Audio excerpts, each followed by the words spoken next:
স্বার্থপর এই দুনিয়ায় কেউ মনে রাখবে না, কেউ না। শুধু শুধু দোস্ত আমার, বন্ধু আমার, বাপ আমার, আপনাদেরকেও বলি, হারাম দিয়ে সন্তান মানুষ করেন না। সুদের টাকা দিয়া সংসার সাজাইয়েন না, সেই সংসার সাজবে না, আপনারাও মনে রাখবেন। কিস্তির টাকা দিয়া সংসার বড় করেন না, পরে আপনারা মনে রাখবে না, আল্লাহও মনে রাখবে না। না না, সিটারির টাকা, সুদের টাকা, কিস্তির টাকা দিয়া ফোলা বিদেশ পাঠাইয়েন না, তে আপনার 2 পয়সার উপকারে আসবেন। আরে আখেরাত তো পরের খবর, দুনিয়া তো আপনার খবর লইতো না। বৃদ্ধাশ্রমে পাঠাই দিবে। বাংলাদেশে খুব বেশি বৃদ্ধাশ্রম বাড়তেছে, আমি দেখতেছি। গত 3 দিনের মধ্যে 2খানে দেখছি, 4 তলা বিল্ডিং, বিরাট বিরাট বৃদ্ধাশ্রম হতেছে।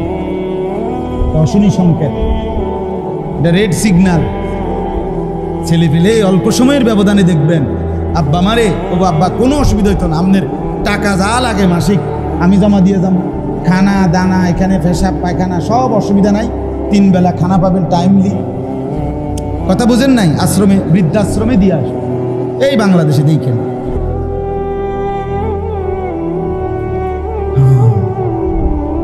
তখন বুঝবেন, তখন মনে পড়বে, হায় সন্তান, তোর জন্য আমি কত রাত বিনিদ্র কাটাইছি, তোরে বড় করতে গিয়ে আমি হালাল হারাম কিছুই বাঁচি নাই, আমার মালিকের একটা সেজদা দিবারও টাইম পাই নাই, নিজেকে ভুলে সংসার গড়তে চেষ্টা করছে। আজ আর সংসারের কেউ আমার মনে রাখে। স্বার্থপর এই দুনিয়া। সামনের সিএনজি অ্যাক্সিডেন্ট করে 3 জন মরে গেল, পিছনের সিএনজি থামে না, সে পাশে দিয়ে চলে যায়। সামনের গাড়ি আর পুরা গাড়ি যদি মাইরা যায় মানুষ, পিছনের গাড়ি থামে না, সাইডি দিয়া জ্যাম ভাঙ্গা কাইটা আস্তে আস্তে চপ চলে যায়, কেউ থামে না। স্বার্থপর এই দুনিয়া, কেউ মনে রাখে না।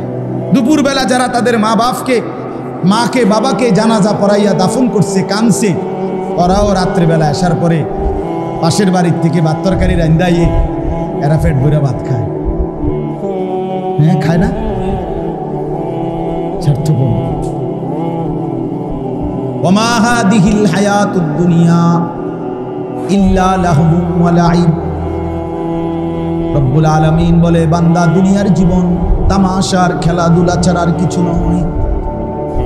উজানির পিসা হুজুর বলতেন, বাবা, বাচ্চা যেমন মালা ঠোলা নিয়ে বিকালে খেলতে বসে, সন্ধ্যা যখন হয়ে যায়, অন্ধকার ঘনিয়ে আসে, তখন বাচ্চার মা যখন ডাক দেয়, বাচ্চা যখন মালা টোলা সব কিছু হাত দিয়ে বাড়ি মাইরা ফেলে দিয়ে সব মায়ের কাছে ছুটে যায়।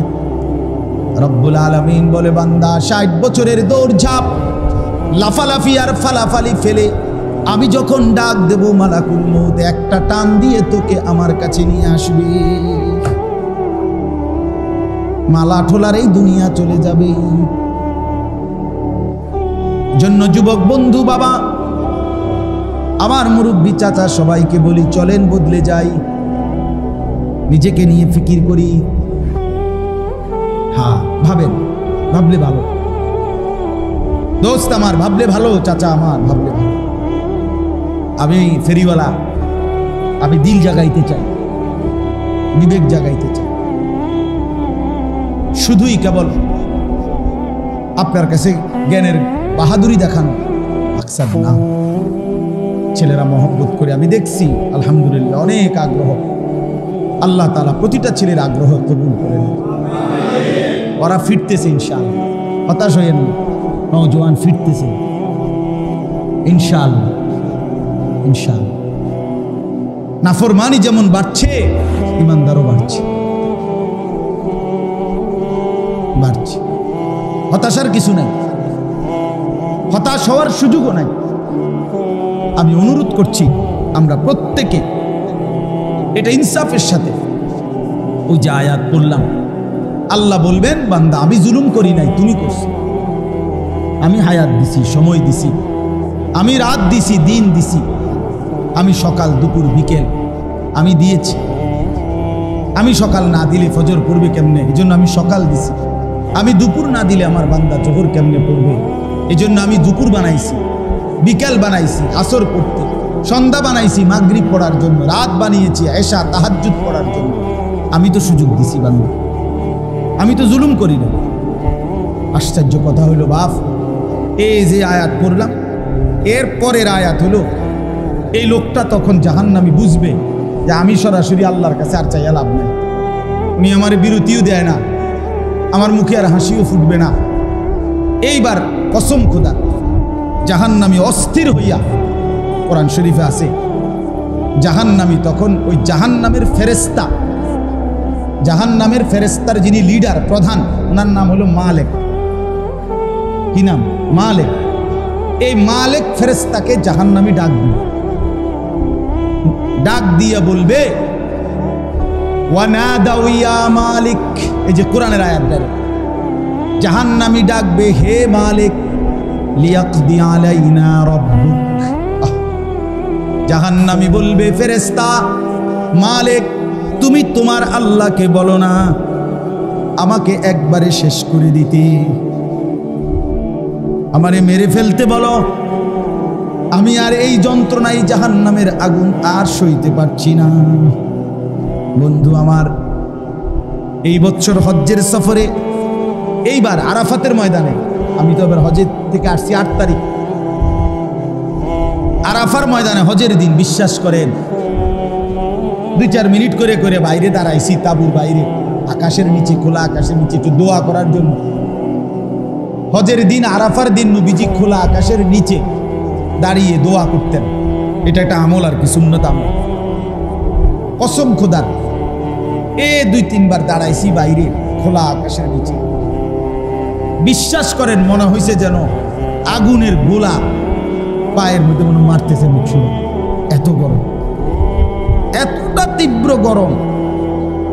প্রায় 1300-র চাইতে বেশি হাজি এই বছর গরমে মারা গেছে।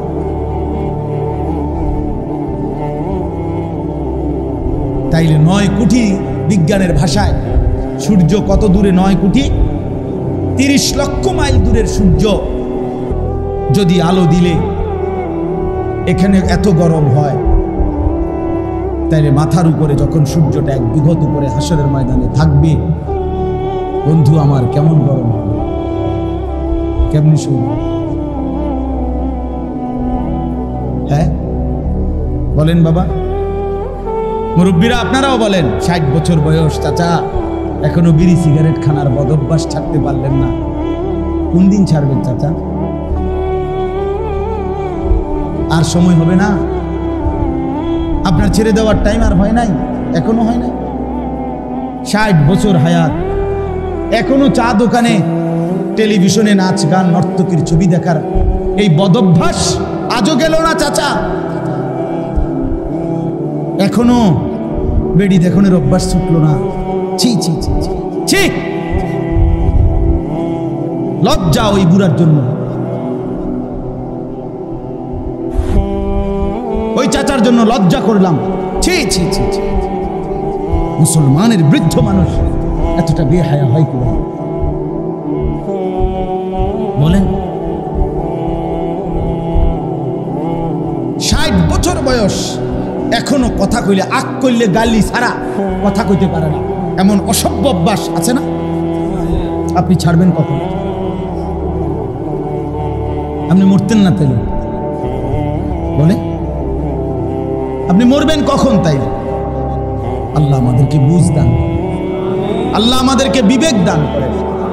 আমরা প্রত্যেকে দয়া করে, প্রচন্ড গরমের ভিতরেও আমি আপনাদের কাছে অনুরোধ করছি বাপ, আলহামদুলিল্লাহ আপনারা অনেক দিল দিয়া বসছেন, মনোযোগ দিয়ে হায়াতের কদর করেন।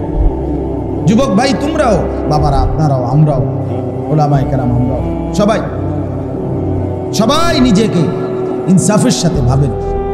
আখিরাতের প্রস্তুতি কেন? এ দুনিয়ার সুবিধা অসুবিধা সব শেষ হয়ে যাবে। আমি মরলেও সুবিধা থাকবো, আমি মরলেও অসুবিধা থাকবে, থাকবে না? আমি আর আসবো। আমি মরার পরে পৃথিবীর সব মানুষ যদি সুখে চাঁদের দেশেও জায়গা, আমার লাভ কি? কথাটা বলেন। এরপরে মানুষ গেছে গাড়ি, একের সব আধুনিক হইয়া চাঁদের দেশেই গেছে গা, তো আপনি আসেন না। তো এরপরে মানুষের চাঁদের দেশে যাক আর মঙ্গল গ্রহেই চলে যাক, আমার লাভ, আমার লাভ। আপনারা মনোযোগ দিয়েই আল্লাহর কথা শুনতেছিলেন। মসজিদের যেটুকু পরিধি, আলহামদুলিল্লাহ আপনারা সবাই দিল দিয়ে আন্তরিকতার সাথে মনোযোগ দিয়েই বসছেন। আমার আপনাদের কাছে আবারও অনুরোধ, না লাগবে না, আবারও অনেক নওজোয়ান মাশাআল্লাহ যুবক ভাই সবার কাছে অনুরোধ, আল্লাহর ওয়াস্তে আমরা রাত চুক্তি বসি নাই, 2-10 ঘন্টার জন্য বসি নাই, একদম অল্প একটু সময়, 1-1.5 ঘন্টা সময়ের ভিতরে ইনশাআল্লাহ মজলিস দোয়া করে শেষ হয়ে যাবে। তাইলে এই অল্প একটু সময় আল্লাহর ওয়াস্তে সবাই যদি আন্তরিক হই, মনোযোগী হই, ইনশাআল্লাহ বরকত হবে। মনে রাখবেন, নিজের ভালো, নিজের কল্যাণ, নিজের পরিবর্তনের জন্য যথাযথ আগ্রহ, আন্তরিকতা, মনোযোগ এটা জরুরি। দিলের মধ্যে যদি কারো আগ্রহ না থাকে, আন্তরিকতা না থাকে, 1000 বছরও সে বদলায় না, এটা বাস্তব। ওয়ালাউ আলিমাল্লাহু ফীহিম খায়রান লাসমাআহুম, কোরআন শরীফে আছে, আল্লাহ বলেন আমি যদি আমার বান্দাদের মধ্যে ভালো কল্যাণ গ্রহণ করার দেখতাম মানসিকতা, তা আমি নিজেই আমার কথা তাদেরকে শোনায় দিতাম, কিন্তু তার মধ্যে তো কোনো আগ্রহই দেখি না। কোরআনুল কারীমের মধ্যে আছে, আল্লাহ তাআলা বলেন ওয়ায়াহদি ইলাইহি মান ইউনীব, আমি আল্লাহর দিকে যে ঝুঁকে আসে আমি নিজেই এগিয়ে তাকে হেদায়েত দিয়ে থাকি। কি বোঝা গেল? মানে একটু আগাইতে হবে, আল্লাহর দিকে ঝুঁকতে হবে, নিজের অন্তরে নিজের আগ্রহ তৈরি থাকতে হবে, এটা গুরুত্বপূর্ণ। কোরআনুল কারীমের মধ্যে আছে, আল্লাহ তাআলা বলেন ফাবাশশির ইবাদ, ও ভাইয়া এদিকে জায়গা আছে, এদিকে ওই কোনায় জায়গা দেখায় দাও ভাই, সামনে যে দরজার জায়গাটা আপনারাই ছেড়ে দেন ভাই, যুবক ভাই তোমরা এদিকে চাপাইয়া ধরে দরজার জায়গায় একটু জায়গা রাখো। দরজার জায়গা আটকাইয়া দেওয়া কোনো বুদ্ধিমানের কাজ না, এসিতে হবে না এটা, আমরা এই পরিমাণ লোক এখানে বসছি, এসির এইটা ঠান্ডায় হবে না, এটা স্বাভাবিক। কাজেই যেটুকু চলতেছে চলতেছে আলহামদুলিল্লাহ। তো বলতেছি ফাবাশশির ইবাদ, আল্লাহ বলেন হে নবী আপনি আমার ওই বান্দাদেরকে জান্নাতের সুসংবাদ দিয়ে দেন, আল্লাযীনা ইস্তামিউনাল কাওলা, তো কোরআন শরীফের আয়াত, যারা মনোযোগ দিয়ে কথা শোনে, এটাই অর্থ। ফায়াত্তাবিউনা আহসানাহ, অতঃপর কোরআন সুন্নাহর উত্তম এই কথাগুলোকে অনুসরণ করে। তাহলে জান্নাতের সুসংবাদ দেন তাদেরকে যাদের 2টা গুণ, 1 মনোযোগ দিয়ে কথা শুনে, এরপরে অনুসরণ করে। আপনারে বলছে পায়জামা, আপনি বুঝছেন লুঙ্গি, কথা বুঝছেন না, তো আপনি কি বুঝলেন? উল্টা বুঝলেন। আমরা অনেক সময় পূর্বাপর কথা, বিস্তারিত কথা না শোনার কারণেও, পুরাটা না জিজ্ঞেস করার কারণেও অসংখ্য ঝগড়া, বিবাদ, ভুল ভ্রান্তি, অবুঝ অবস্থা তৈরি হয়।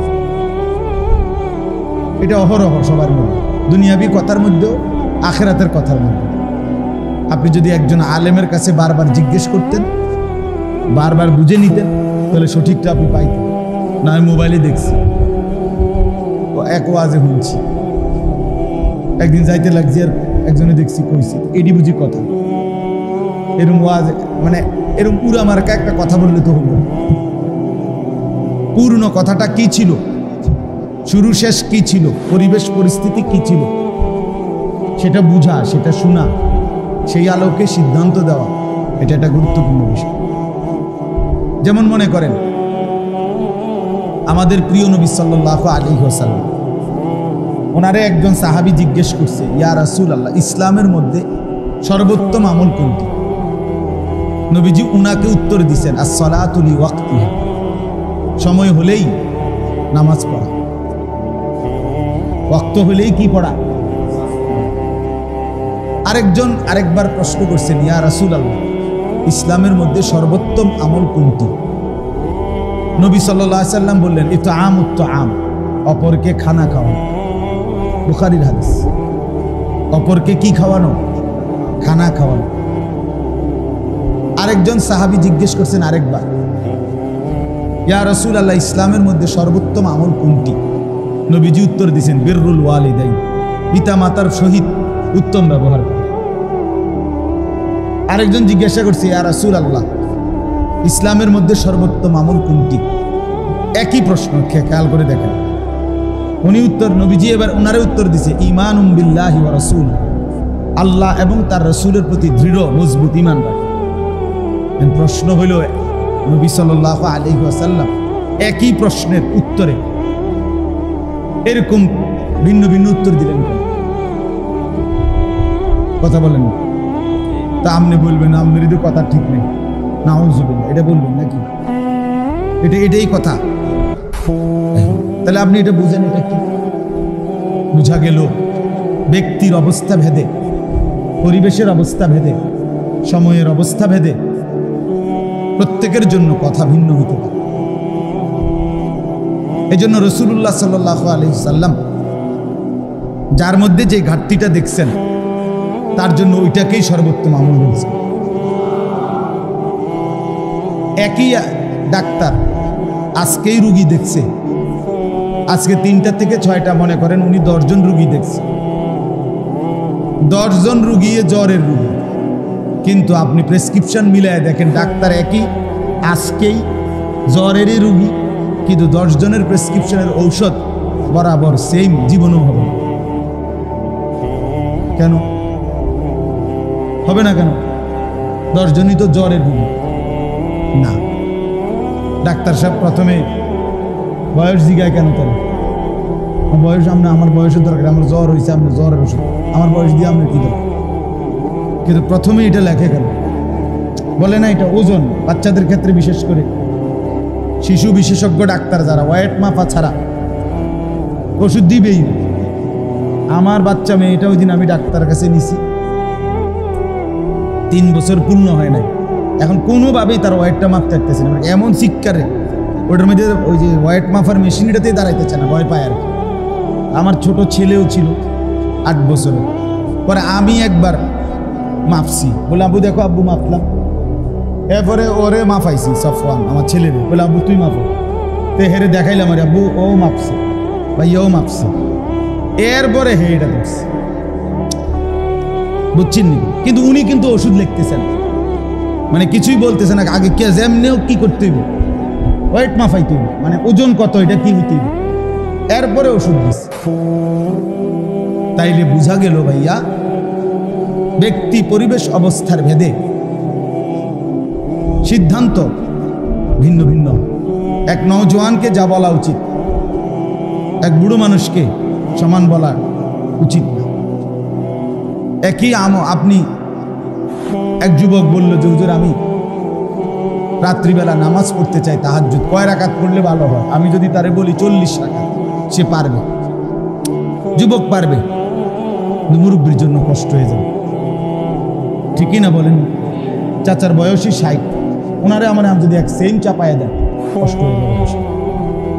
কথার কথাই বললাম এরকম। হযরত আবু বকর সিদ্দিক রাদিয়াল্লাহু তাআলা আনহু, যিনি ইসলামের প্রথম খলিফা, উনি যখন প্রথম খলিফা হয়েছেন তখন সাহাবীদের সিদ্ধান্ত হয়েছে যে কোরআন শরীফ, কোরআনুল কারীম, পুরা কোরআন নবীজি সাল্লাল্লাহু আলাইহি সাল্লামের জামানায়, নবীজির 23 বছরে কোরআন শরীফের প্রত্যেক আয়াত অক্ষর লেখা হয়েছে, নবীজি লেখাইছেন কাউকে না কাউকে দিয়ে। কিন্তু একসাথে পুরা কোরআন এক জায়গায় সবগুলো লিখিত কপি, কাগজ যেটাতেই হোক, কাঠের মধ্যে হোক, চামড়ার মধ্যে হোক, পাথরের মধ্যে হোক, যেখানেই লেখাইছে মনে করে, তখন তার অ্যাভেলেবেল এরকম কাগজের কিছু ছিল না। কিন্তু একসাথে এক জায়গায় যে 30 পারা কোরআনে এনে সবই লেখা এখানে আছে, এরকম ছিল না। ও সাহাবীদের কাছেই কারো কাছে 2 আয়াত, কারো কাছে 10 আয়াত, কারো কাছে 1 সূরা, যার কাছে যে দূর পারছে ছিল। বুঝছেন নি? নবীজির জামানা পর্যন্ত ছিল এরকম। নবীজি সাল্লাল্লাহু আলাইহি সাল্লামের ইন্তেকালের পরে প্রথম খলিফা আবু বকর সিদ্দিক রাদিয়াল্লাহু তাআলা আনহুর জামানায় সিদ্ধান্ত হয়েছে যে এই লক্ষ লক্ষ সাহাবী সকলের কাছ থেকে যার কাছে লিখিত যা আছে সব একত্র করে প্রত্যেকটা যাচাই বাছাই করে আবার একাধিক জনের মুখস্থর সাথে মিলাইয়া পূর্ণ পরীক্ষা নিরীক্ষা করে পুরা কোরআন একসাথ করা হয়। বুঝছেন? এটা একটা কি হয়েছে? মনে করেন রাষ্ট্রীয় সিদ্ধান্ত হয়েছে। হযরত আবু বকর সিদ্দিক রাদিয়াল্লাহু তাআলা আনহু উনি অনুমোদন দিয়েছেন খলিফা।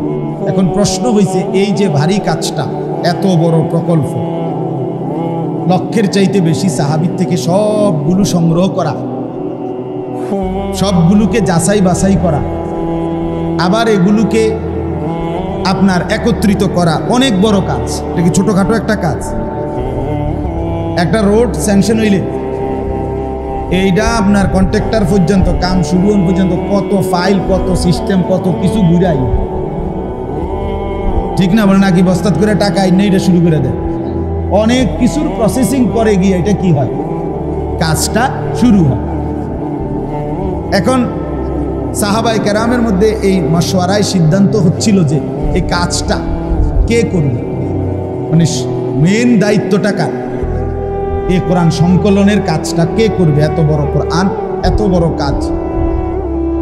হযরত আবু বকর সিদ্দিক রাদিয়াল্লাহু তাআলা আনহু তখন ওই নবীজির জামানায় যারা যারা কোরআন শরীফ লিখত, মানে নবীজি লেখাইতেন যা করে দিয়া, এর মধ্যে সবচেয়ে বেশি লেখছেন যিনি, তিনি ছিলেন সবচেয়ে কম বয়সী, লেখছেন বেশি, হযরত যায়েদ ইবনে সাবিত রাদিয়াল্লাহু তাআলা আনহু। মাত্র 13 বছর বয়সে নবী সাল্লাল্লাহু আলাইহি সাল্লামের কাছে থাকতেন উনি, আর যখনই কোরআন নাজিল হতো তিনি আল্লাহ নবী সাল্লাল্লাহু আলাইহি সাল্লামের জবান থেকে উচ্চারিত কোরআন লিখতেন। এখন আবু বকর সিদ্দিক রাদিয়াল্লাহু তাআলা আনহু যখন খেলাফত, এই সময় আইসা ওনার বয়স 16, ওই ছোট মিয়ার। তো হযরত আবু বকর সিদ্দিক রাদিয়াল্লাহু তাআলা আনহু সাহাবীদের সামনে, বড় বড় সাহাবী সব এখানে, ওমর, ওসমান, আলী, আব্দুর রহমান, কত বড় বড় সাহাবীরা সিনিয়র, সবার সামনে উনি প্রস্তাব দিলেন যে এই কোরআন সংকলনের এই ভারী কাজ, এই বিশাল প্রকল্পটা, এটার প্রথম জিম্মাদার, মেন দায়িত্বশীল দেওয়া হোক আমার প্রস্তাব এই 16 বছরের যায়েদ ইবনে সাবিতকে, এই নওজোয়ানকে দেওয়া। আবু বকর সিদ্দিক বললেন, সবাই বললেন জি, আপনি তাহলে জিজ্ঞেস করেন হয় পারবে কিনা, বুঝেন না?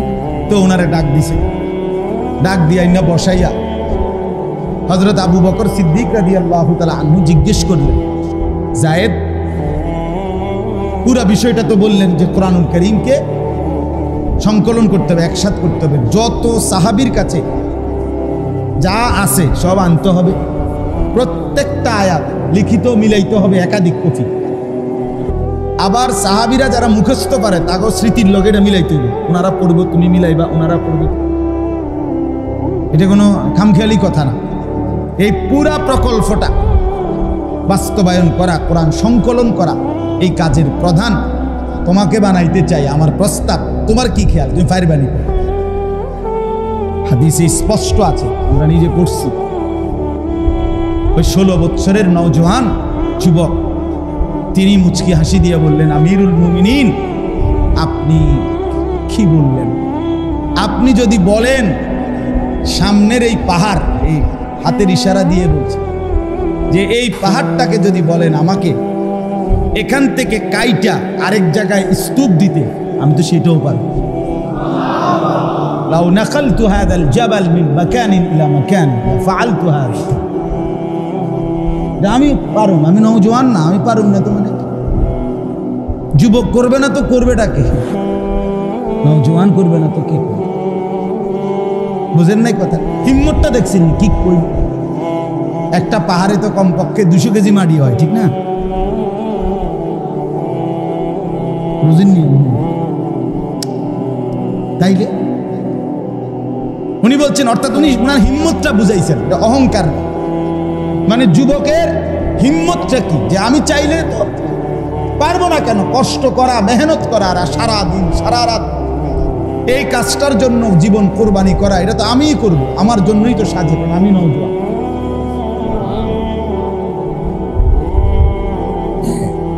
যুবকের মধ্যে অসম্ভব শক্তি।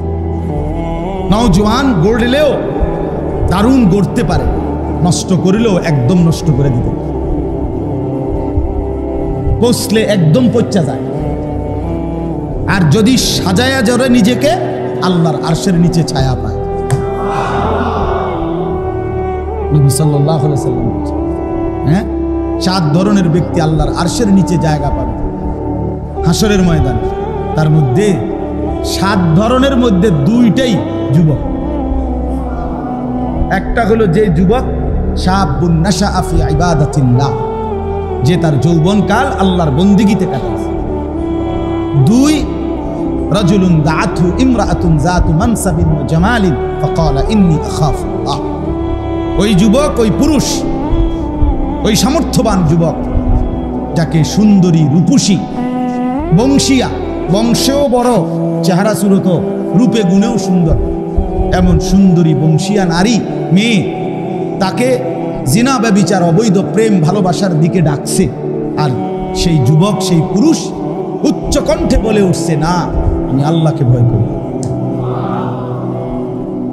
আল্লাহর নবী সাল্লাল্লাহু আলাইহি ওয়াসাল্লাম আল্লাহ তাআলা সাথে সাথে আরশে আজিম থেকে ঘোষণা করে, যুবক, আমি তোকে আমার পাশে বসতে দেব, হাসরের ময়দানে তুমি আমার পাশে বসো, আমার আরশের ছায়ায় বসো।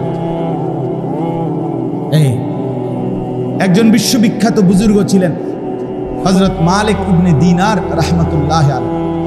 উনি বলতেন, ইন্নামাল খায়রু ফিশ শাবাব, কল্যাণ, সমৃদ্ধি, খায়ের, যত কিছু সব যুবকের মধ্যে, যৌবনের মধ্যে। এই জন্য নওজোয়ান ভাই আমার, কাজে লাগাইলেও এটাই হায়াত, নষ্ট করে দিলেও এটাই হায়াত। এই রাতও আর ফিরবে না, দিনও আর ফিরবে। 24শে জুলাই 2024 রোজ বুধবার, পৃথিবীতে আর কোনো দিন এই শিরোনাম হবে না। হবে কি? আগামী বছর 24শে জুলাই হবে, কিন্তু সেটা 25 সাল। আগামী সপ্তাহে বুধবার আসবে, কিন্তু সেটা 24 তারিখ না। হুবহু এই শিরোনাম আর হবে না। হবে? আর হবে না। কোনো রাত আর ফিরে না, কোনো দিন আর ফিরে না, কোনো ঘন্টা আর ফিরে না, কোনো সেকেন্ড আর ফিরে না। ইউকাল্লিবুল্লাহুল লাইলা ওয়ান নাহার, আল্লাহ বলেন আমি রাত্র দিন পরিবর্তন করে থাকি। হুয়াল্লাযী জাআলাল লাইলা ওয়ান নাহারা খিলফাতান, আল্লাহ বলে রাত আমি বানাই, দিন আমি বানাই, খিলফাতান, পর্যায়ক্রমে, বাই সিরিয়াল, বাই রোটেশন। একবার রাত, একবার দিন, একবার রাত, একবার দিন। এই যে রাত দিন, রাত দিন, রাত দিন, আল্লাহ বলে এটা আমি বানাই। কে বানায় বলে? আর ফিরবে, আর ফিরবে না। বন্ধু আমার, বাপ আমার, গরম লাগুক, শীত লাগুক, সর্বাবস্থায় এটা মনে রাখতে হবে। এই হায়াত, এই সময়, এই জিন্দিগি, এই ক্ষণ, এই মুহূর্ত আর আসবে। আমার কাছে কিতাব আছে আরবি, ইমাম ইবনু রজব হাম্বলি রাহমাতুল্লাহর কিতাব লাতাইফুল মাআরিফ, কিতাবের মধ্যে উনি বলছেন, প্রতিটা দিন পৃথিবীবাসীকে ডাক দিয়ে বলে, হে জগৎবাসী, আমি শুধু আজকের জন্যই এসেছি, আমি আর কোনো দিন এই পৃথিবীতে ফিরবো না। আল্লাহর বান্দা, আমারে নষ্ট করো না, কাজে লাগো। কসম করো। প্রতিটা রাত সন্ধ্যা যখন আসে, আবার ডেকে বলে, হে আল্লাহর বান্দা, আমি রাত আজকের জন্যই এসেছি, আর আসবো না, আমারে নষ্ট করো না, কাজে লাগাই, কাজে লাগাই। ওয়ালতানজুর নাফসুম মা কদ্দামাত লিগাদ, আল্লাহ বলছে প্রত্যেকে খেয়াল করো, আজকে তুমি আগামীকাল কিয়ামতের জন্য কি পাঠাইছো। এটা কোরআনের আয়াত, সূরা হাশরের মধ্যে আছে। আজকে খেয়াল করো, রাত একটু পরে আমরা সবাই ঘুমায় যাব, চোখ মেললেই ভোর হয়ে যাবে। তার মানে আজকের জন্য শেষ। হিসাব মিলায়ও, আল্লাহ বলছে ওয়াল তানজুর নাফসুন, প্রত্যেকেই খেয়াল কইরো মা কদ্দামাত লিগাদ, আগামী কাল কিয়ামতের জন্য আজ কি পাঠিয়েছে, কি পাঠিয়েছে। নওজোয়ান বন্ধু আমার, দুনিয়া কখনো রাত, কখনো দিন, কখনো আলো, কখনো অন্ধকার, কখনো সুখ, কখনো বেদনা, কখনো আনন্দ, কখনো অস্থিরতা, কখনো পেরেশানি, এমনি এমনি পার হয়ে যায়, পার হয়ে যায়।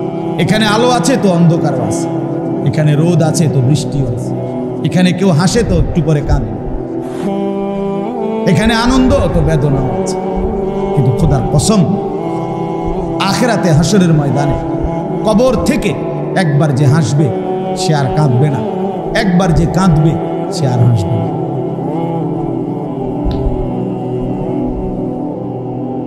ইন্নাল মুজরিমিনা ফি আযাবি জাহান্নাম খালিদুন।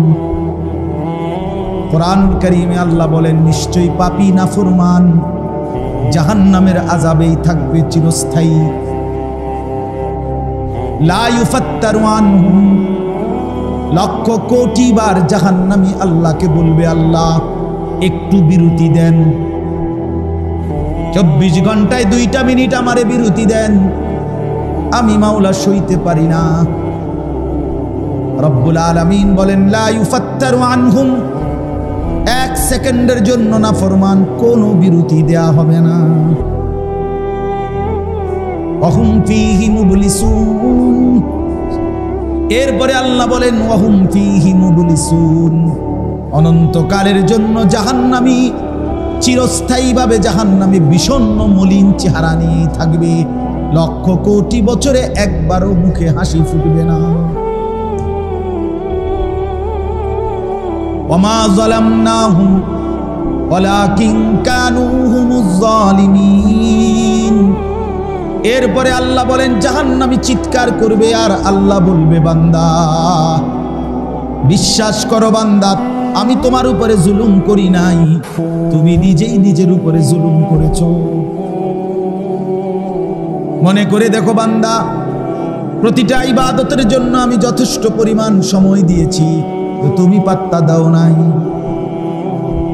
1টা বাজে জোহরের আজান হইছে, 4:45 বাজে গিয়া আসরের নামাজের আজান হয়েছে, মাঝখানে 3.5 ঘন্টা, 4.25 ঘন্টা সময় পার হয়েছে। 10 রাকাত নামাজ পড়তে 3.5 ঘন্টা সময় লাগে না? লাগে কি? কেন পড়লা না? আমি কি জুলুম করেছি কিনা আল্লাহ জিজ্ঞেস করবে। 4 রাকাত ফজরের নামাজ পড়তে সুবহে সাদিকের পর থেকে সূর্য ওঠার আগ পর্যন্ত তো 1 ঘন্টার বেশি।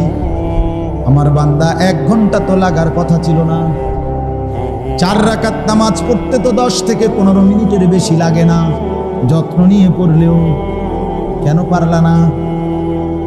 এই নাফরমান, যারা নামাজ পড়ো না, নওজোয়ান মুসলমানের বাচ্চা, মায়ের পবিত্র দুধ খাইছো 2 বছর, মুসলমানের ঘরে বড় হইছ, কেমনি নামাজ পড়ো না? রাসূলুল্লাহ সাল্লাল্লাহু আলাইহি সাল্লাম বলেন, ফজরের নামাজ যে পড়ে না, খোদার কসম নবী বলে, ওইটা খবিশ বেটা, তুই খবিশ, খবিশ, খবিশ বেটা, যে ফজরের নামাজ পড়ে। এটা খবিশ, অপদার্থ, এটা কাসলান, এটা অলস, অপদার্থ, ধ্বজভঙ্গ, এটা ফালতু। রাসূলুল্লাহ বলছে খবিশ বেটা তুই। আর নবীজি বলছে খবিশ থাকে বাথরুম। খবিশ থাকে কোথায় হুজুর? বাথরুম। এজন্য নবীজি বাথরুমে ঢুকতে, পেশাব পায়খানায় ঢুকতে দোয়া পড়তেন কি? আল্লাহুম্মা ইন্নী আউযু বিকা মিনাল খুবুসি ওয়াল খাবাইস। অর্থ হলো আল্লাহ খবিশ থেকে পানাহ চাই, এটার অর্থ এটাই। ফজরের নামাজ যে পড়ে না সে খবিশ। ফজরের নামাজ যে পড়ে না সে কাসলান অলস। ফজরের নামাজ যে পড়ে না, আল্লাহর নবী বলেন যাকা রাজুলুন বালা শাইতানু ফি উদুনাইহি, এটা এমন ফালতু লোক শয়তান যার দুইটা কানে মুত্তা দিছে। নবী বলছে কেডা মুতছে চাচা? শয়তান। তোর কানে শয়তানে মুতছে, শয়তান। শয়তান তালিবাস অন্ত্যেষ্টিয় তো আকার তা দৈন্তান্ন, শয়তান তোর দুই কানে মুতছে। বেনামাজি দাঁড় করাই, এখন দাঁড় করাই, চেহারা দেখলেই তো বোঝা যায়। বেনামাজির চেহারা তো দয়া মায়াহীন, নির্দয়, পাষাণ, নির্লজ্জ, বেহায়া, বেশরম, অসভ্য, গাদ্দার। বেনামাজি গাদ্দার, গাদ্দার, গাদ্দার, গাদ্দার। ছোটখাটো গাদ্দার। এখনো মেম্বার চেয়ারম্যানের লগে গাদ্দারামি করে না, এখনো এমপি মন্ত্রীর লগে গাদ্দারামি করতে, এই আরশে আজিমের মালিকের সাথে গাদ্দারামি করে। তার চাইতে বড় বেয়াদব আর কেউ হইতে পারে না। আপনি কার লগে তারামি করে আপনি বুঝিনি, কথা বলেন না। যে নামাজ পড়ে না সে কার লগে তারামিটা করতেছে? ইমাম সাহেবের লগে। তো তার মতো কি সে ছোটখাটো বেয়াদব? কি ছোটখাটো ঘাউরা? একটা আসার দিব বেটা, ফেরেশতা একটা আসার দিব। কোরআন শরীফে আছে দোস্ত, রব্বুল আলামিন হাসরের ময়দানে নাফরমানকে বলবে, ফেরেশতাকে ডাক দিয়ে খুজুহু ফাগুল্লু, আল্লাহ বলবে ফেরেশতা তারে ধর, তারে শক্ত করে বেঁধে ফেল। কোরআন শরীফের আয়াত, তারে বাঁধে। আল্লাহর কসম বন্ধু, আমি নিজে তাফসীরে পড়ছি। আল্লাহ যখন জাহান্নামী নাফরমানকে বলবে ফেরেশতাকে যে ওরে বাঁধে হাসরের মাঠে, তো এই দুনিয়ার বাঁধ দুই রকমের। একটা হলো রশি দিয়ে এমনি বাঁধ দিছে, আরেকটা হইল কেউ অ্যাক্সিডেন্ট করলে সেলাই দিয়ে যেভাবে বাঁধ দেয়, সুই দিয়া হাড্ডি গোস্ত সহ ঢুকায়া ঢুকায়া যেরকম সুতার বাঁধ দেয়, এটা দেখছেন নি? বাঁধ সেলাই দেয়, যে ব্যান্ডেজ করে, যে কসম খুদার তাফসীরের মধ্যে আছে ফেরেশতা তাকে গোস্ত হাড্ডি সহ এইভাবে সেলাই করে করে বাঁধবে। খুজুহু ফাগুল্লু, আল্লাহ বলবেন তারে ধর, তারে বাঁধি। এবার ফেরেশতা বলবে আল্লাহ বেঁধে ফেলেছি, এবার কি করব? আল্লাহ বলেন সুম্মাল জাহিমা সাল্লু, ওরে জাহান্নামে ফেলে দে। মার লাথি, মার, ত্রাম করে লাথি দে তারে। একটা লাথি মারবি যাতে এক লাথির লগে জাহান্নামে গিয়ে মাতবুরি বাদ দুগে খাইয়া এক একজন ছোলা পানের চেহারা, বাবা বাহ, মোবাইল একখান চালায় হবাটাই, এই আর কোনো কিছু না। সারাদিন বইবে মোবাইল টিপে, বেড়ি চায়, নর্তকী দেখে, উলঙ্গ ছবি দেখে, কখনো খাড়াইয়া মতে, কখনো বইয়া মতে, কখনো আটতে আটতে মতে। মানুষের মাইয়া দেখলে, বেড়ি দেখলে ফিসি ফিসি শীষ মারে, নিজেরা অসভ্য কথাবার্তা বলে, আর কি তাফালিং করে, খালাস। এটাই জীবন মিয়া। এত ফালতু বুঝি মানুষের জীবন হয় বেটা। আজকে যে 5 দিন 6 দিন নেট বন্ধ, তো এখন কেমনে চলো? ওই যুবক, কষ্ট হয় না? আমার তো খুব চিন্তা লাগে। আরে ভোলা পায় কি কষ্ট জানি আছে রে। আহারে, যে সারা রাত উলঙ্গ ছবি দেখে তার কলজাটা কেমনে তেজে বিষ খাইছে না, এটাও তো কথা। তে তো বাসের তলে মরে যাওয়ার কথা। নেট নাই তো, কথা বোঝেন না। হে দেখবো কি? হে দেখবে কি? সপ্তাহখানিক আরো থাকলে, নেট না থাকলে বড় বড় মোবাইল দিয়ে ছেলে পেলে দেখবেন কটকটি খাবে। কটকটি বোঝেন না? বাঙালি মাল বেছে যেখানে কটকটি দেয়। হায় মুসলমানের বাচ্চা, মুসলমানের ভাই, হায়াতের কদর। স্বার্থপর এই দুনিয়ায় কেউ মনে রাখবে না। কেউ না, শুধু শুধু। দোস্ত আমার, বন্ধু আমার, বাপ আমার, আপনাদেরকেও বলি, হারাম দিয়ে সন্তান মানুষ করেন না। সুদের টাকা দিয়া সংসার সাজাইয়েন না, সেই সংসার সাজবে না, আপনারাও মনে রাখবেন। কিস্তির টাকা দিয়া সংসার বড় করেন না, ওরা আপনার মনে রাখবে না, আল্লাহও মনে রাখবে না। না না,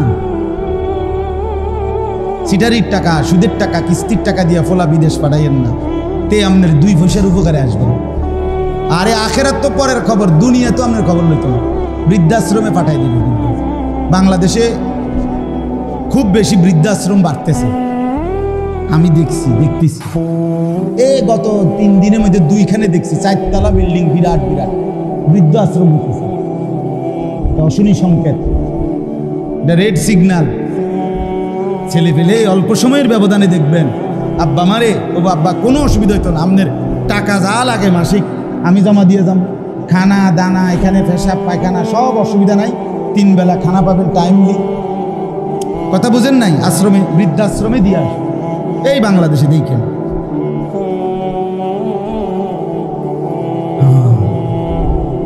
তখন বুঝবেন, তখন মনে পড়বে, হায় সন্তান, তোর জন্য আমি কত রাত বিনিদ্র কাটাইছি,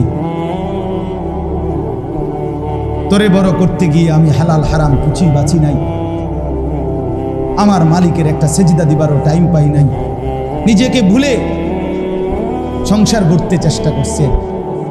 আজ আর সংসারের কেউ আমার মনে রাখে, স্বার্থপরই দুনিয়া। সামনের সিএনজি অ্যাক্সিডেন্ট করে 3 জন মরে গেল, পিছনের সিএনজি থামে না, সে পাশে দিয়ে চলে যায়। সামনের গাড়ি আর পুরা গাড়ি যদি মাইরা যায় মানুষ, পিছনের গাড়ি থামে না, সাইডি দিয়া জ্যাম ভাঙ্গা কাইটা আস্তে আস্তে চপ চলে যায়, কেউ থামে না। স্বার্থপর এই দুনিয়া, কেউ মনে রাখে না। দুপুরবেলা যারা তাদের মাকে বাবাকে জানাজা পড়াইয়া দাফন করছে, কানছে, ওরাও রাত্রেবেলা আসার পরে পাশের বাড়ির থেকে ভাত তরকারি রান্দাইয়ে এরা পেট ভরে ভাত খায়। হ্যাঁ, খায় না? স্বার্থপর। ওমা হাদিহিল হায়াতুদ দুনিয়া ইল্লা লাহবুম ওয়া লাইব। রব্বুল আলামিন বলে, বান্দা, দুনিয়ার জীবন তামাশার খেলাধুলা ছাড়া আর কিছু নয়। ফুজানির পিসা হুজুর বলতেন, বাবা, বাচ্চা যেমন মালা ঠোলা নিয়ে বিকালে খেলতে বসে, সন্ধ্যা যখন হয়ে যায়, অন্ধকার ঘনিয়ে আসে, তখন বাচ্চার মা যখন ডাক দেয়, বাচ্চা যখন মালা টোলা সব কিছু হাত দিয়া বাড়ি মাইরা ফেলে দিয়ে সব মায়ের কাছে ছুটে যায়। রব্বুল আলামিন বলে, বান্দা, 60 বছরের দৌড়ঝাঁপ, লাফালাফি আর ফালাফালি ফেলে আমি যখন ডাক দেব, মালাকুল মউত একটা টান দিয়ে তোকে আমার কাছে নিয়ে আসবে। মালা ঠোলার এই দুনিয়া চলে যাবে। জন্য যুবক বন্ধু, বাবা, আমার মুরব্বী চাচা, সবাইকে বলি, চলেন বদলে যাই, নিজেকে নিয়ে ফিকির করি। হ্যাঁ, ভাবলে ভালো। দোস্ত আমার, ভাবলে ভালো। চাচা আমার, ভাবলে ভালো। আমি ফেরিওয়ালা, আমি দিল জাগাইতে চাই, বিবেক জাগাইতে চাই।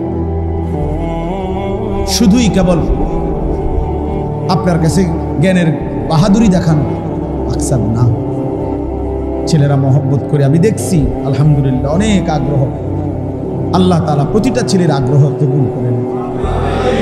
ওরা ফিরতেছে ইনশাআল্লাহ, হতাশ হইয়েন না, নওজোয়ান ফিরতেছে ইনশাআল্লাহ। ইনশাআল্লাহ। নাফরমানি যেমন বাড়ছে, ইমানদারও বাড়ছে। হতাশার কিছু নাই, হতাশ হওয়ার সুযোগও নাই। আমি অনুরোধ করছি, আমরা প্রত্যেকে এটা ইনসাফের সাথে, ওই যে আয়াত পড়লাম, আল্লাহ বলবেন, বান্দা, আমি জুলুম করি নাই, তুমি করছো।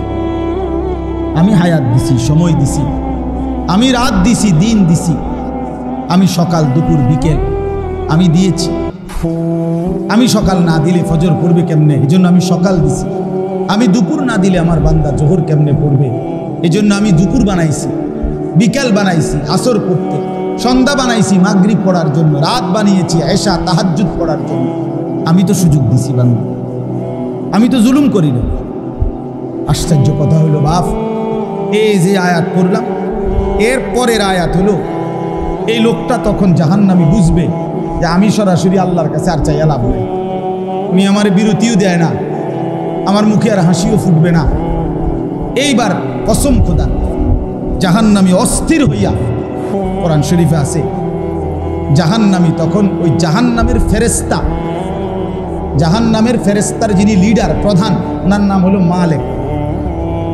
কি নাম? মালেক। এই মালেক ফেরেশতাকে জাহান্নামী ডাক দিবে,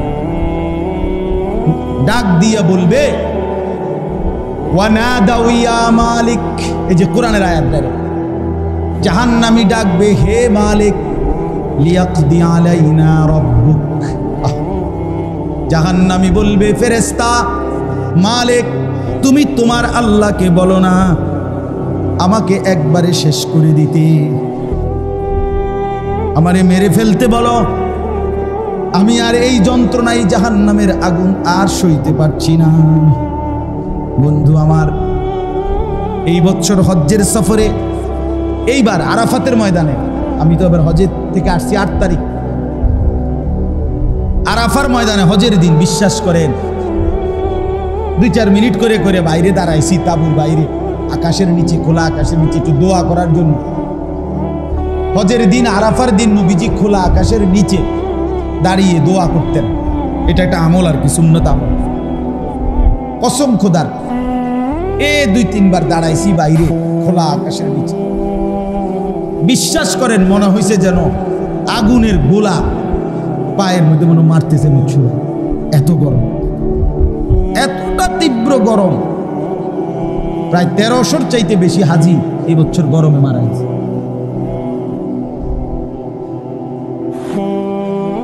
তাইলে 9 কোটি বিজ্ঞানের ভাষায় সূর্য কত দূরে? 9 কোটি 30 লক্ষ মাইল দূরের সূর্য যদি আলো দিলে এখানে এত গরম হয়, তাইলে মাথার উপরে যখন সূর্যটা 1 বিঘত উপরে হাসরের ময়দানে থাকবে, বন্ধু আমার কেমন গরম, কেমনি সূর্য? হ্যাঁ বলেন বাবা, মুরব্বীরা আপনারাও বলেন, 60 বছর বয়স চাচা, এখনো বিড়ি সিগারেট খানার বদভ্যাস ছাড়তে পারলেন না, কোন দিন ছাড়বেন চাচা? আর সময় হবে না, আপনার ছেড়ে দেওয়ার টাইম আর হয় নাই, এখনো হয় নাই। 60 বছর হায়াত, এখনো চা দোকানে টেলিভিশনে নাচ গান নর্তকীর ছবি দেখার এই বদভ্যাস আজও গেল না চাচা, এখনো বেড়ি দেখনের অভ্যাস ছুটলো না। ছি ছি ছি ছি, লজ্জা ওই বুড়ার জন্য, ওই চাচার জন্য লজ্জা করলাম।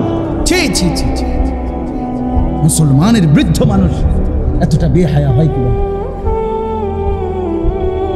বলেন? 60 বছর বয়স, এখনো কথা কইলে, আক কইলে গালি ছাড়া কথা কইতে পারে না, এমন অসভ্য অভ্যাস আছে না? আপনি ছাড়বেন কখন? আপনি মরতেন না তাইলে বলে, আপনি মরবেন কখন? তাই আল্লাহ আমাদেরকে বুঝ দান করে, আল্লাহ আমাদেরকে বিবেক দান করে। আমরা প্রত্যেকে দয়া করে, প্রচন্ড গরমের ভিতরেও আমি আপনাদের কাছে অনুরোধ করছি বাপ, আলহামদুলিল্লাহ আপনারা অনেক দিল দিয়া বসছেন, মনোযোগ দিয়া হায়াতের কদর করেন। যুবক ভাই তোমরাও, বাবারা আপনারাও, আমরাও, ওলামায়ে কেরাম আমরাও, সবাই নিজেকে ইনসাফের সাথে ভাবেন, আখিরাতের প্রস্তুতি করেন। এ দুনিয়ার সুবিধা অসুবিধা সব শেষ হয়ে যাবে, আমি মরলেও সুবিধা থাকবো, আমি মরলেও অসুবিধা থাকবো, থাকবে না? আমি আর আসবো, আমি মরার পরে পৃথিবীর সব মানুষ যদি সুখে চাঁদের দেশেও জায়গা, আমার লাভ কি? কথাটা বলেন। এরপরে মানুষ গেছে গাড়ি একটা সব আধুনিক হইয়া চাঁদের দেশেই গেছে গা, তো আমি আসিনি তো, এরপরে মানুষের চাঁদের দেশে যাকার মঙ্গল গ্রহেই চলে যাক, আমার লাভ কি? আমার লাভ